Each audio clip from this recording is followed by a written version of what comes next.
Welcome back on capital news Delhi. चलिए देखते हैं दिल्ली की 25 फटाफट बड़ी खबरें। साथ ही डेली खबरों से अपडेट रहने के लिए चैनल को सब्सक्राइब करने के साथ वीडियो को लाइक करें। दिल्ली सिर्फ देखने की नहीं, अनुभव करने की नगरी। सीएम रेखा गुप्ता ने पेश किया नई टूरिज्म नीति का रोडमैप।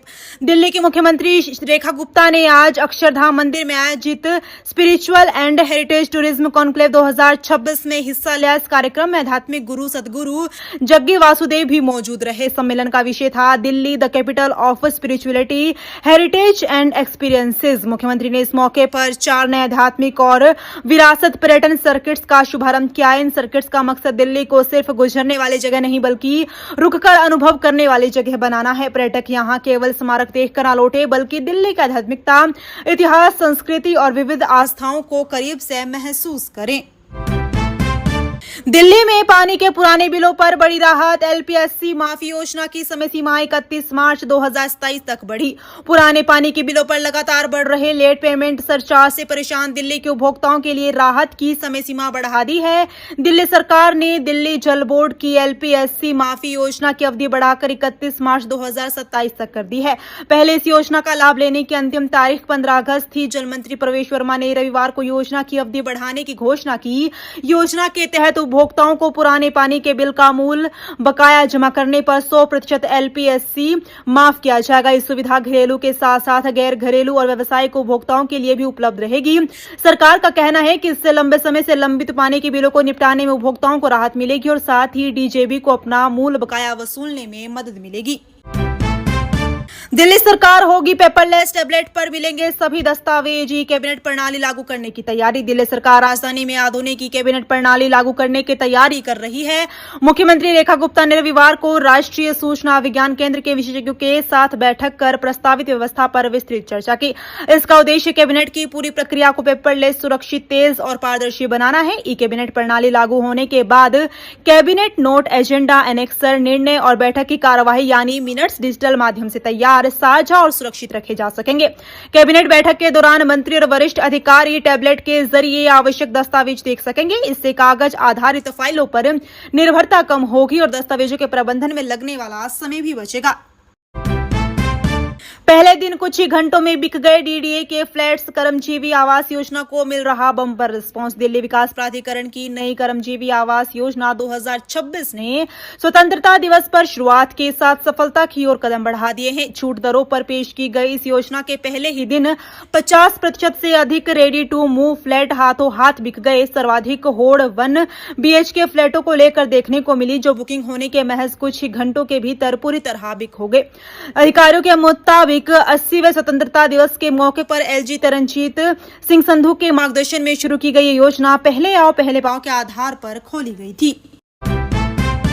कूड़ा हटेगा, गड्ढे भरेंगे और सड़कें चमकेगी। दिल्ली में आज से स्वच्छता अभियान शुरू। राजधानी दिल्ली को कचरे से मुक्ति दिलवाने और स्वच्छता व्यवस्था को दुरुस्त करने के उद्देश्य से दिल्ली सरकार का शहरी विकास विभाग 17 अगस्त से 2 अक्टूबर तक दिल्ली को कूड़े से आजादी स्वच्छता अभियान 2026 शुरू करने जा रहा है। सोमवार को एमसीडी मुख्यालय सिविक सेंटर से दिल्ली सरकार में मंत्री व महापौर प्रवेश वाही की मौजूदगी में मुख्यमंत्री रेखा गुप्ता अभियान का शुभारंभ करेंगी। शहरी विकास विभाग के विशेष सचिव AK सिंह ने एमसीडी, NDMC, दिल्ली छावनी बोर्ड सहित दिल्ली सरकार के सभी विभागाध्यक्षों को विस्तृत दिशा निर्देश व एक्शन प्लान भी जारी किया है, जिसमें प्रतिदिन की गतिविधि के साथ साप्ताहिक योजना तैयार की गई है। कच्ची रोटी और कूड़े की दुर्गंध से बिगड़ा खाने का जायका। दिल्ली में बदहाली की शिकार अटल कैंटीन। अन्ना नगर समेत राजधानी के कई इलाकों में अटल कैंटीन में लोगों को सस्ता और भरपेट भोजन मिल रहा है, लेकिन कैंटीन के बाहर पसरी गंदगी व कीचड़ लोगों की परेशानी बढ़ा रही है। बताया गया कि कुछ कैंटीन में कच्ची रोटी मिलने की शिकायतें भी सामने आई है। इसके बावजूद मजबूरी में लोग गंदगी के बीच से होकर कैंटीन पहुंचते और कूड़े से उठने वाली दुर्गंध के बीच भोजन करने को मजबूर होते हैं। दिल्ली मेट्रो में लड़की की तस्वीर खींचने पर CISF जवान सस्पेंड। यात्रियों ने काटा जमकर बवाल। दिल्ली मेट्रो से एक हैरान करने वाला मामला सामने आया है। यहां येलो लाइन पर स्थित एम्स मेट्रो स्टेशन के पास एक CISF जवान पर महिला यात्री की चुपके से फोटो खींचने का आरोप लगा है। CISF जवान की इस हरकत के बाद ट्रेन के कोच में काफी देर तक अफरा तफरी मची रही। यात्रियों ने आरोपी से धक्का मुक्की करने के साथ ट्रेन में जमकर बवाल काटा। भाजपा संगठन में दिल्ली मॉडल बीजेपी की नई राष्ट्रीय टीमें छाए। राजधानी के 10 दिग्गज भाजपा ने अपनी केंद्रीय टीम का गठन किया है, जिसमें दिल्ली के कई नेताओं को महत्वपूर्ण पदों पर नियुक्त किया गया है। पार्टी के राष्ट्रीय अध्यक्ष नितिन नवीन द्वारा जारी सूची के अनुसार विभिन्न दायित्वों पर इन नेताओं को जिम्मेदारी सौंपी गई है। दिल्ली से राम माधव को राष्ट्रीय उपाध्यक्ष बनाया गया है, जबकि बीएल संतोष को राष्ट्रीय महामंत्री और सुनील बंसल को राष्ट्रीय महामंत्री नियुक्त किया गया है। इसके अलावा राजीव बब्बर को नॉर्थ ईस्ट सह संयोजक का पद दिया गया है। आबकारी घोटाला मामले में दिल्ली हाईकोर्ट 5 अक्टूबर से सुनेगा सीबीआई की अपील पर जिरह। आबकारी घोटाला मामले में सभी आरोपितों को आरोप मुक्त करने के ट्रायल कोर्ट के निर्णय के खिलाफ सीबीआई की अपील याचिका पर दिल्ली हाईकोर्ट 5 अक्टूबर से जिरह सुनना शुरू करेगा। न्यायमूर्ति मनोज जैन की पीठ ने मामले में जवाब दाखिल करने के लिए पूर्व मुख्यमंत्री अरविंद केजरीवाल व पूर्व उप मुख्यमंत्री मनीष सिसोदिया को जवाब दाखिल करने के लिए 4 सप्ताह का समय दिया। इसके अलावा अदालत ने स्पष्ट किया कि 4 सप्ताह के बाद अदालत इस मामले में किसी भी तरह का स्थगन नहीं देगी और मामले पर जिरह 5 अक्टूबर से सुने जाएंगे। भारतीय मजदूर संघ का जंतर मंतर पर प्रदर्शन, केंद्र सरकार से की लंबित मांगों को पूरा करने की अपील। भारतीय मजदूर संघ ने सोमवार को दिल्ली के जंतर मंतर पर जोरदार विरोध प्रदर्शन किया। इस दौरान संघ ने केंद्र सरकार से मजदूरों, कर्मचारियों, पेंशन भोगियों, स्कीम वर्करों और असंगठित क्षेत्र के कामगारों की पुरानी लंबित मांगों के जल्द समाधान की अपील की। संगठन के देशव्यापी आंदोलन के आह्वान के तहत ये प्रदर्शन आयोजित किया गया। इस दौरान न्यूनतम पेंशन में बढ़ोतरी, ईपीएफ और ईएसआई के लिए न्यूनतम वेतन सीमा में संशोधन, पुरानी पेंशन योजना को बहाल करने व नए लेबर कोड के प्रावधानों में आवश्यक सुधार करने जैसी प्रमुख मांगों को लेकर आवाज बुलंद की गई। स्ट्रोक की समय पर पहचान बचा सकती है मस्तिष्क, दिल्ली एम्स में 400 विशेषज्ञों ने दिए अहम सुझाव। स्ट्रोक की समय पर पहचान, तत्काल उपचार और बेहतर रेफरल व्यवस्था से मस्तिष्क को होने वाली स्थायी क्षति को काफी हद तक रोका जा सकता है। इसके लिए प्राथमिक स्वास्थ्य केंद्रों से लेकर बड़े अस्पतालों तक स्ट्रोक की रोकथाम, शुरुआती पहचान और उपचार की व्यवस्था को मजबूत करना जरूरी है। एम्स नई दिल्ली के न्यूरोलॉजी विभाग की ओर से 6 अगस्त को आयोजित इंडियन स्ट्रोक एसोसिएशन की सीएमई में विशेषज्ञों ने देश में स्ट्रोक देखभाल की व्यवस्था को मजबूत करने पर जोर दिया।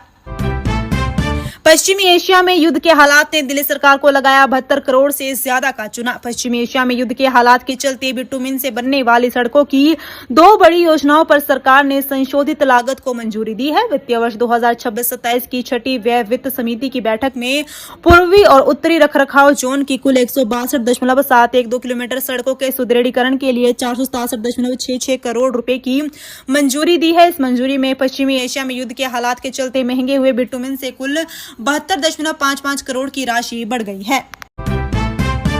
वाराणसी एयरपोर्ट पर चली गोली, एयरपोर्ट के अंदर या प्लेन में हथियार ले जाने के क्या है नियम। उत्तर प्रदेश में वाराणसी इंटरनेशनल एयरपोर्ट पर रविवार को सुरक्षा जांच के दौरान एक यात्री की लाइसेंसी पिस्तौल से गोली चलने की घटना ने बड़े सवाल खड़े कर दिए हैं। इस घटना में एक महिला सुरक्षाकर्मी समेत 2 लोग घायल हो गए।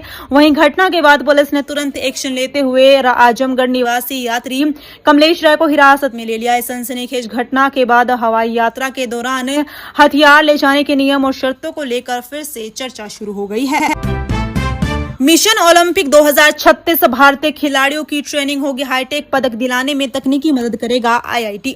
2036 ओलंपिक में भारत को ज्यादा पदक दिलाने के लिए आईआईटी दिल्ली खेलों में नई तकनीक का इस्तेमाल कर रहा है। इसके लिए आईआईटी दिल्ली ने भारतीय खेल प्राधिकरण और ब्रिटेन के एक्सेटर विश्वविद्यालय के साथ मिलकर काम शुरू किया है। इस पहल का मुख्य उद्देश्य खिलाड़ियों के प्रदर्शन को बेहतर करना, चोट से बचाना और चोट लगने के बाद जल्दी ठीक होने में मदद करना है।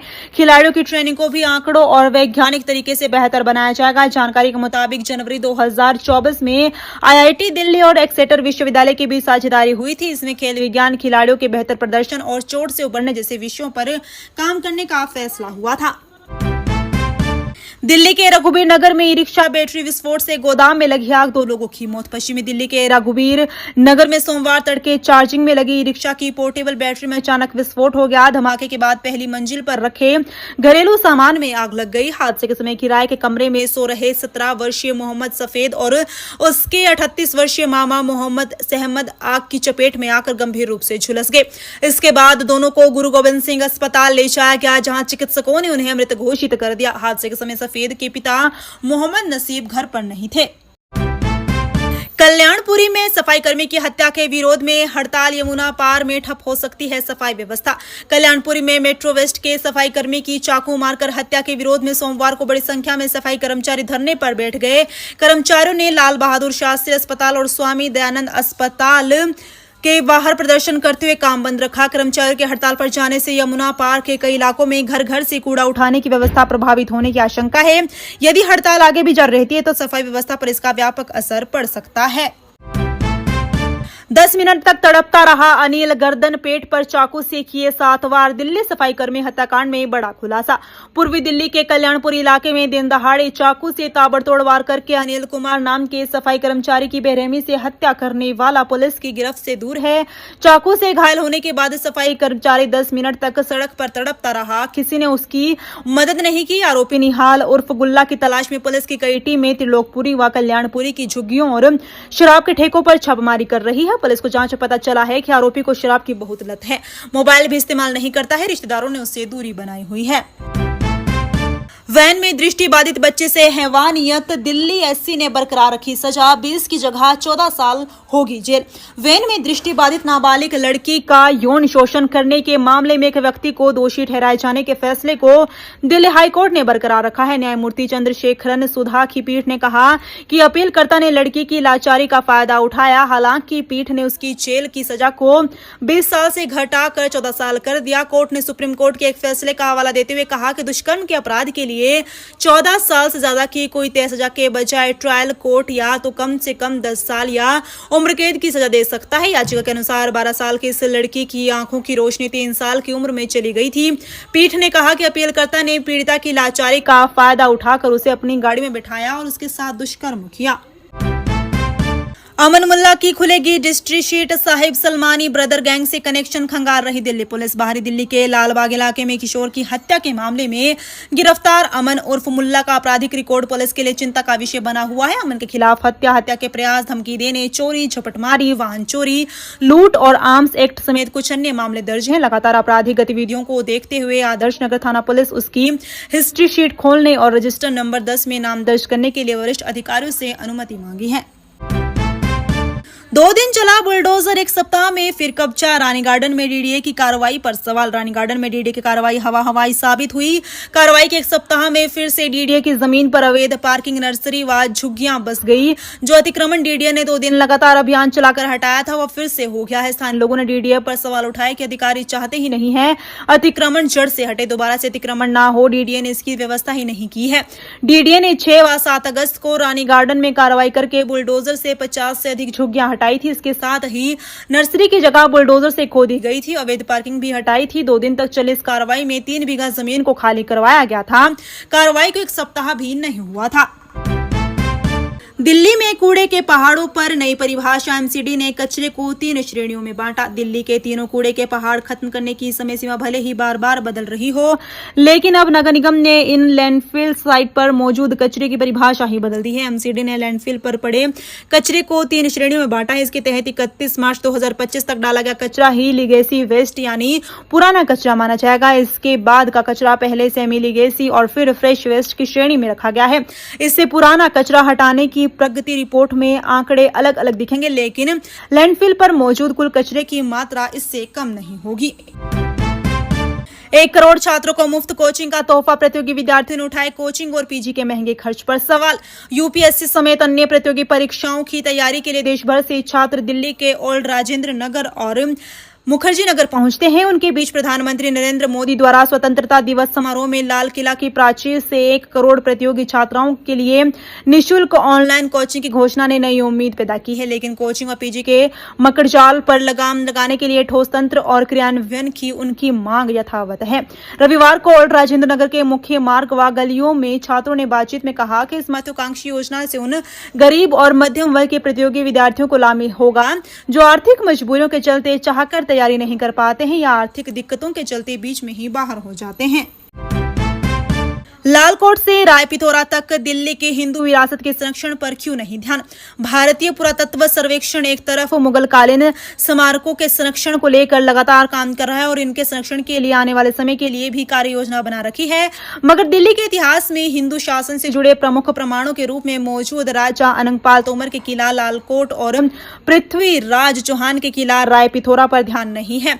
ऐसे में पृथ्वीराज चौहान के किले के बचे हुए अवशेष ढह रहे हैं। कुछ दिन पहले ही वर्षा में किला राय पिथौरा की दीवार का महत्वपूर्ण हिस्सा ढह गया है। पुरातत्वविदों की माने तो ये घटना केवल एक पुरानी दीवार के गिरने की नहीं, बल्कि उस ऐतिहासिक विरासत की अनदेखी पर भी सवाल खड़े करती है, जिसके बचे हुए अवशेष दिल्ली के प्राचीन हिंदू इतिहास की महत्वपूर्ण कड़ी माने जाते हैं। नमो भारत से पर्यावरण और परिवहन दोनों को फायदा। सड़कों पर घटी 1 लाख निजी गाड़ियां। दिल्ली मेरठ नमो भारत कॉरिडोर का पूरे रूट पर परिचालन शुरू होने के बाद से दिल्ली सहित एनसीआर में परिवहन, शहरी विकास और पर्यावरण संरक्षण के क्षेत्र में बड़े और सकारात्मक बदलाव आए हैं। ये बात राष्ट्रीय राजधानी क्षेत्र परिवहन निगम के प्रबंध निदेशक शलभ गोयल ने जागरण से विशेष बातचीत में कही। उनके अनुसार वर्तमान में इस आधुनिक रीजनल रेल सेवा से रोजाना करीब 1 लाख यात्री सफर कर रहे हैं, जो इसकी बढ़ती विश्वसनीयता को दर्शाता है। युवा फिल्मकारों के सपनों को मिलेगा मंच। जागरण फिल्म फेस्टिवल में मिलेगी 1 लाख की ग्रांट। फिल्मों में करियर बनाने का सपना देखने वाले युवाओं के लिए मंच तक पहुंचना जितना मुश्किल है, उससे कहीं बड़ी चुनौती उनके लिए अपनी कहानी को पर्दे पर उतारना है। उभरते फिल्मकारों को मौका देने के लिए इस बार जनपद स्थित डॉक्टर अंबेडकर इंटरनेशनल सेंटर में 20 से 23 अगस्त तक आयोजित होने वाले जागरण फिल्म फेस्टिवल में JFF untitled short film grant की भी शुरुआत करने जा रहा है। इसके तहत दूसरे सत्र में चयनित होने वाले फिल्मकारों को 1 लाख रुपए की प्रोडक्शन ग्रांट के साथ फिल्म बनाने के लिए स्टूडियो सपोर्ट भी उपलब्ध करवाएगा। खुले नालों और गड्ढों ने ली 5 जाने, फिर भी नहीं जाके जिम्मेदार विभाग। 6 अगस्त को द्वारका के सेक्टर 25 स्थित बामनोली मैन स्टैंड के पास वर्षा के दौरान PWD के खुले नाले में गिरकर एक युवक बह गया। शव तो मिल गया, लेकिन अभी तक पहचान नहीं हो पाई। 7 अगस्त को सरिता विहार इलाके में इसी तरह की घटना सामने आई। वर्षा के दौरान पुलिया के पास पानी भरा था।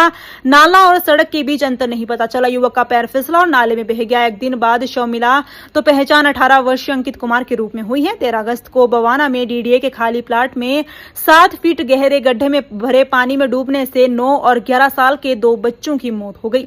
इसी दिन प्रेमनगर में खाली प्लाट में पानी में डूबने से एक 32 साल के युवक की मौत हुई। JP नड्डा से मिलने एम्स पहुंची मुख्यमंत्री रेखा गुप्ता। कार्डियोलॉजी विभाग में भर्ती है केंद्रीय स्वास्थ्य मंत्री। केंद्रीय स्वास्थ्य एवं परिवार कल्याण मंत्री JP नड्डा का हाल जानने के लिए दिल्ली की मुख्यमंत्री रेखा गुप्ता रविवार को एम्स पहुंची। उन्होंने कार्डियोलॉजी विभाग में भर्ती नड्डा से मुलाकात की। उन्होंने मीडिया कर्मियों से मुलाकात को लेकर कोई बातचीत नहीं की। केंद्रीय मंत्री JP नड्डा को 13 अगस्त की शाम बेचैनी की शिकायत के बाद एम्स में भर्ती करवाया गया था। एम्स के अनुसार उनकी बेचैनी को लेकर कई जांच की गई, जिनमें कोरोनरी एंजियोग्राफी भी शामिल है। फिलहाल की हालत स्थिर है और उन्हें कार्डियोलॉजी विभाग में निगरानी के लिए भर्ती रखा गया है। अस्पताल की ओर से उनकी एंजियोग्राफी के नतीजों या किसी विशेष बीमारी की जानकारी साझा नहीं की। हादसे में दिव्यांग को 2.92 करोड़ मुआवजा। हेलमेट ना पहनना लापरवाही नहीं, दिल्ली MCT का बड़ा फैसला। पटियाला हाउस स्थित मोटर दुर्घटना दावा न्यायाधिकरण ने वर्ष 2020 के सड़क हादसे में 88% स्थायी दिव्यांगता का शिकार हुए मार्केटिंग एग्जीक्यूटिव नीलमणि चौहान को 2.92 करोड़ रुपए से अधिक मुआवजा देने का आदेश दिया है। ट्रिब्यूनल ने बीमा कंपनी की उस दलील को खारिज कर दिया, जिसमें नीलमणि चौहान के हेलमेट नहीं पहनने को हादसे के लिए उनकी भी लापरवाही बताया क्या था। 2.5 करोड़ ठगी का मामला। अशोक होटल में ऑफिस रोब झाड़ने के लिए लाल बत्ती वाली गाड़ी से चलता था मास्टरमाइंड।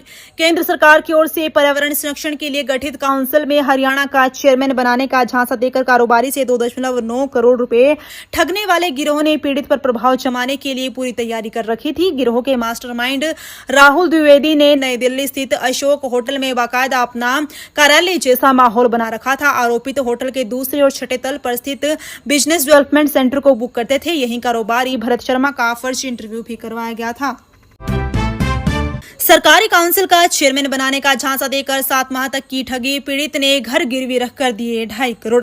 आजकल जालसाज ठगी के लिए नए से नए तरीके अपनाकर लोगों को झांसे में लेकर उनके बैंक अकाउंट खाली कर रहे हैं। अब एक नया मामला सामने आया है, जिसमें जालसाजों ने सरकारी पद, सुरक्षा, सरकारी आवास और अन्य सुविधाओं का लालच देकर हरियाणा के एक कारोबारी से 2.9 करोड़ रुपए ठग लिया। आरोप है कि 6 आरोपितों ने केंद्र सरकार की ओर से पर्यावरण संरक्षण के लिए गठित काउंसिल में आयुर्वेद दवा बनाने के कारोबारी को हरियाणा का चेयरमैन बनाने का झांसा दिया। इसके लिए चाणक्यपुरी के अशोक होटल में बाकायदा फर्जी इंटरव्यू करवाया गया और बाद में फर्जी नियुक्ति पत्र भी सौंप दिया गया। दोस्तों, वीडियो पसंद आया तो वीडियो को लाइक एवं चैनल को सब्सक्राइब कीजिए और कमेंट करके बताइए कि आप दिल्ली के किस जगह से इस वीडियो को देख रहे हैं। जय हिंद, वंदे मातरम।